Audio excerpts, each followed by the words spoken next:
Everest জয়ের পর এবার বিশ্বের চতুর্থ সর্বোচ্চ শৃঙ্গ লোৎসে জয় করলেন বাংলাদেশ পর্বতারোহী বাবর আলী। এটি বাংলাদেশের কোনো পর্বতারোহীর প্রথম লোৎসে সামিট এবং প্রথম একই অভিযানে দুটি ৮,০০০ শৃঙ্গ সামিট। মঙ্গলবার ২১ মে নেপালের স্থানীয় সময় ভোর ৫টা ৫০ বাবর আলী লোৎসে জয় করেন। ৩ দিন ধরে রুদ্ধশ্বাস প্রতীক্ষার পর এ শৃঙ্গ জয় করেছেন তিনি।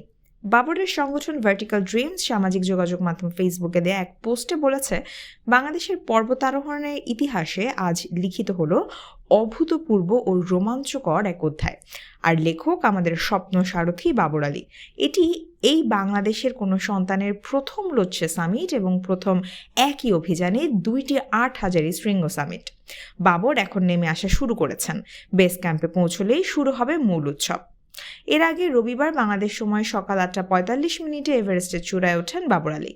অভিযানের প্রধান সমন্বয়ক ফারহান জামানের দেয়া তথ্য মতে এর আগে কোনো বাংলাদেশি লোৎসে পর্বতশৃঙ্গে সামিট করেননি।